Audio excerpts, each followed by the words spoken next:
It was the final decade of the Cold War, a time when every advance in military technology carried the weight of survival, and the skies themselves became a silent battlefield. In the West, the Harrier was already rewriting the rules of combat, taking off and landing vertically from rough fields or cramped carrier decks. To NATO, it was a game changer, proof that flexibility and innovation could tip the balance even without massive fleets of aircraft carriers. In Moscow, the sight of this strange British aircraft caused unease, not just among generals, but also deep within the design bureaus. For the Soviet Union, keeping pace was not an option. It was a matter of pride, ideology, and national security. And so, hidden behind the walls of Yakovlev's facilities, a bold new project was born, one that promised to do more than just match the Harrier. It aimed to surpass it. If this story gripped you, make sure you don't miss what comes next. Hit subscribe now and join us as we uncover more hidden chapters of aviation history, because the past still has secrets waiting to take flight. The engineers at Yakovlev were not told to build a copy. They were told to build a weapon that would make the West nervous, a machine that would erase the technological lead NATO believed it had secured. The result would become known by its NATO code name Freestyle, but to the men designing it, it was simply the Yak-141. It was not just another prototype, it was an audacious leap, the world's first supersonic VTOL fighter, a machine capable of lifting vertically like a helicopter and then blasting forward faster than the speed of sound. Imagine the implications. A fighter that needed no long runways, no vulnerable bases, just a small strip of concrete or the deck of a ship. It could hide, strike, and vanish before the enemy knew what had happened. But to get there, Yakovlev's team had to defy physics. The aircraft's core was the R-79V-300 turbojet, a monstrous engine that on its own could push the fighter past Mach 1.7. Yet raw speed was not enough. To make vertical flight possible, 2 additional lift engines were installed directly behind the cockpit, giving the Yak-141 an almost unnatural appearance. During a vertical takeoff, the main nozzle rotated downward while the lift engines roared to life, holding the aircraft in a delicate balance. The stress on the fuselage was enormous, so much so that engineers had to reinforce the nose gear and line parts of the structure with special heat-resistant materials to prevent the jet blast from melting the very aircraft it was supposed to lift. Every second in the air was a battle between engineering genius and the laws of nature. For the Soviet military leadership, these technical hurdles were worth the risk. They dreamed of squadrons of Yak-141s taking off from smaller ships, scattered airfields, or even sections of highway converted into hidden bases.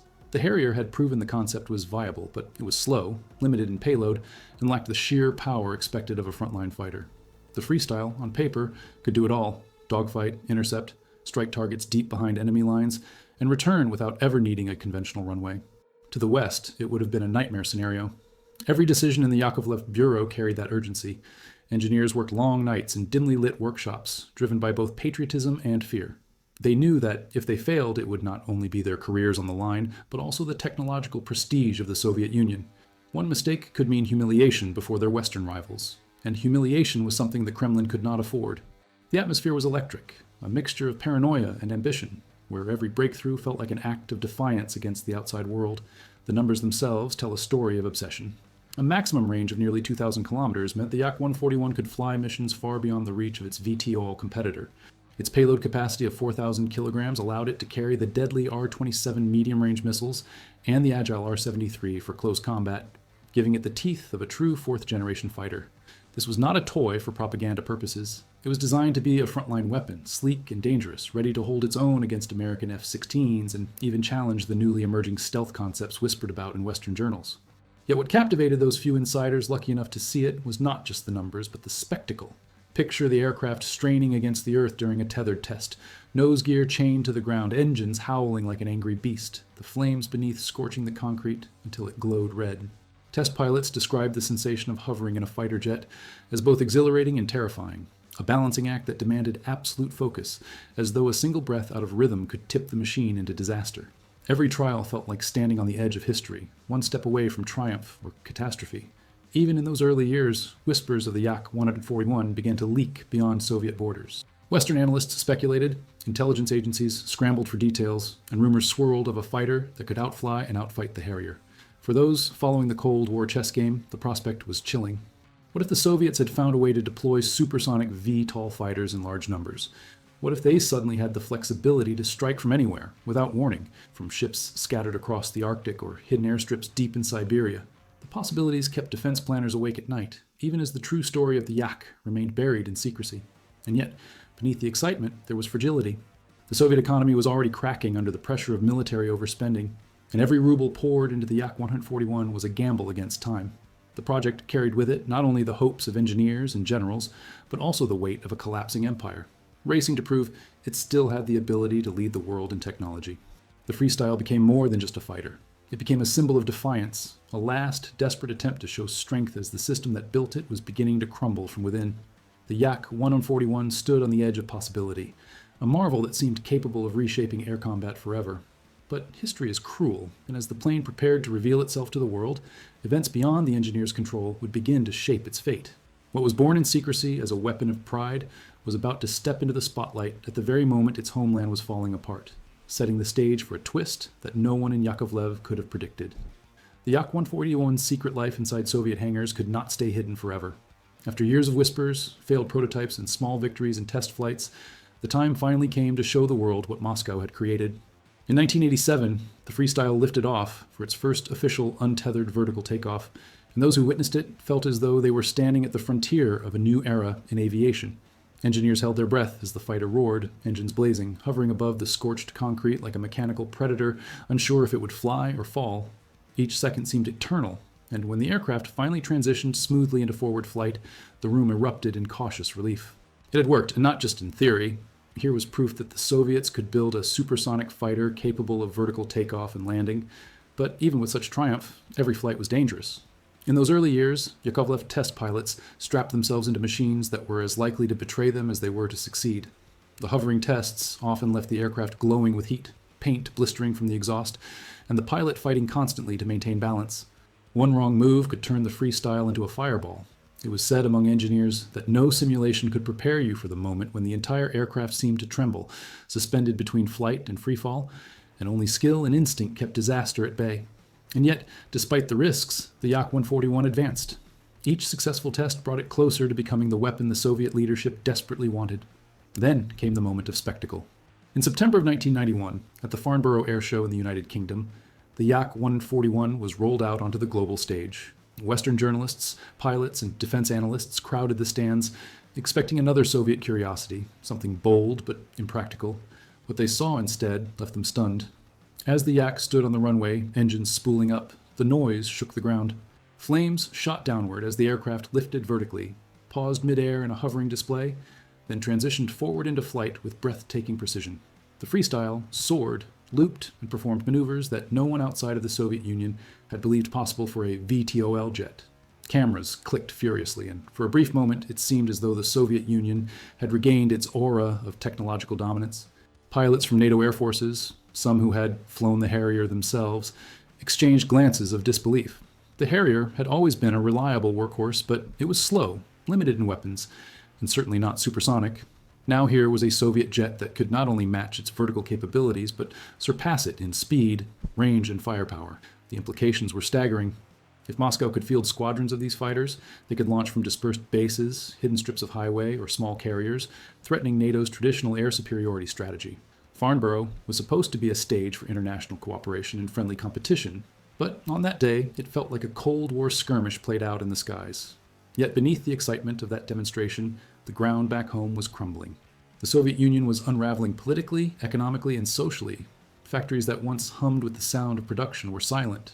Workers went unpaid for months. Funding for defense projects evaporated almost overnight. And the Yak-141, despite its breathtaking potential, found itself without the support it needed to move from prototype to production. It was a cruel irony.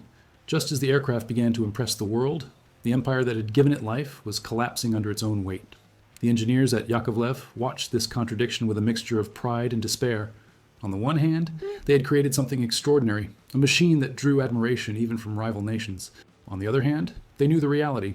There was no money left to build fleets of Freestyles, no infrastructure to support mass deployment, no unified political will to push it forward.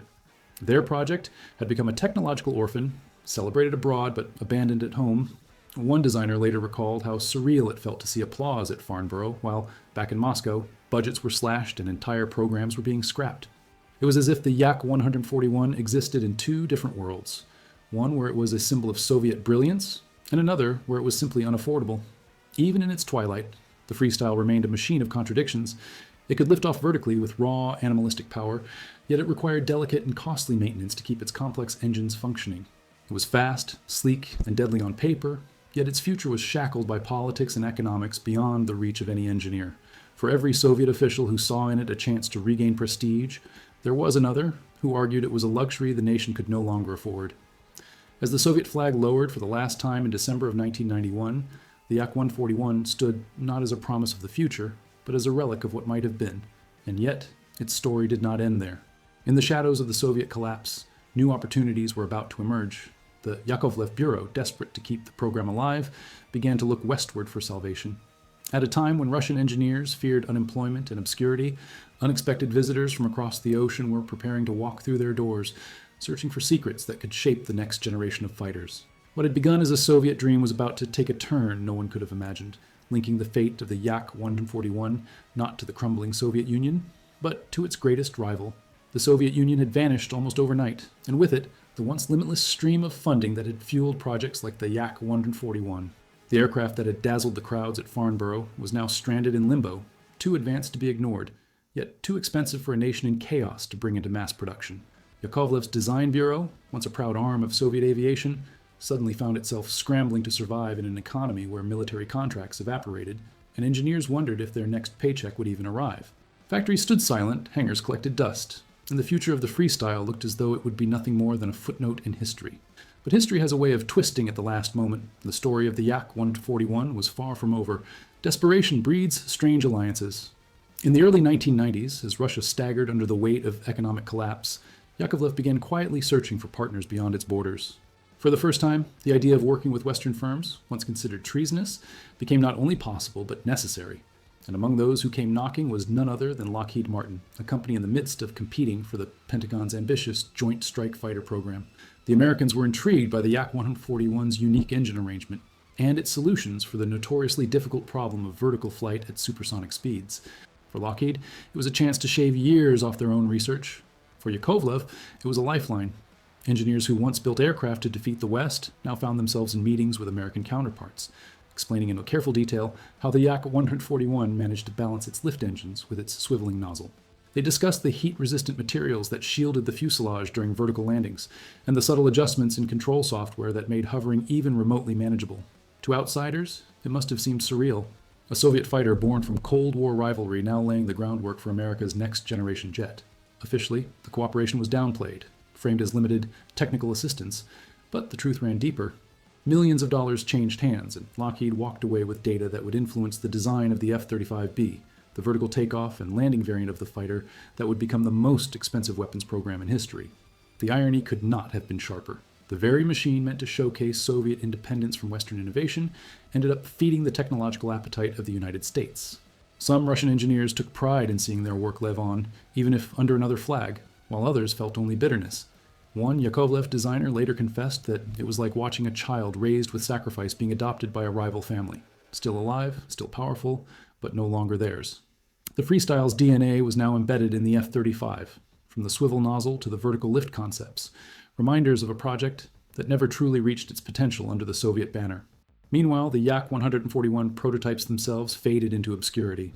A handful remained in storage, relics of an era that ended too soon. Occasionally, one would appear in a Russian aviation museum, its sharp lines and futuristic silhouette sparking curiosity among visitors who had no idea how close it came to changing the balance of the Cold War. Western analysts would later admit that, had the aircraft entered service even a few years earlier, it could have posed a serious challenge to NATO air power. But timing is everything, and for the Yak-141, history closed the door before it could walk through. Yet the legacy is undeniable. The F-35B, operational today with forces across the globe, carries echoes of the Freestyle in its very bones. Each vertical landing on the deck of a modern carrier, each hover demonstration in front of cheering crowds, is in some way a silent salute to the Soviet engineers who once dreamed of dominating the skies with their supersonic VTOL fighter. What was once intended to be a symbol of Soviet strength became a cornerstone of American air supremacy, a transformation that still sparks debate among historians and aviation enthusiasts. Was it a theft of ideas, a betrayal of national pride, or simply the inevitable exchange of technology in a world that had changed forever? For Russia, the Yak-141 became a reminder of what could have been. For the West, it became an invisible partner in one of the most ambitious fighter programs ever attempted. And for the broader history of aviation, it stands as proof that innovation often emerges from unexpected places, only to resurface later under different flags and in different uniform. The Freestyle was not just another failed prototype. It was a bridge, connecting two worlds at the moment one collapsed and the other surged ahead. Even now, decades later, the Yak-141 retains an almost mythical aura. Aviation enthusiasts pore over the few surviving photographs and documents, tracing the lines of its design, comparing them to the F-35, and debating how much of the American jet's success is truly homegrown. Some argue that without the Freestyle, the F-35 program might have stumbled, delayed by years of trial and error. Others insist the Americans would have solved the challenges eventually. What cannot be denied is that at a pivotal moment when the Soviet Union lay in ruins, a machine born of rivalry crossed an invisible border and left its fingerprints on the future of air combat. The story of the Yak-141 ends not with a triumphant fleet defending Soviet skies, but with a handful of prototypes gathering dust and a legacy written in someone else's history books. Yet that is precisely what makes it haunting. It embodies the paradox of the Cold War, brilliant innovation created under immense pressure, only to see its fruits harvested by the other side. The Freestyle may have never flown in numbers, but its shadow flies still every time an F-35B lifts vertically from the deck of a carrier, rising like a ghost from the past. A reminder that in war and technology, victories are never as clear-cut as they seem.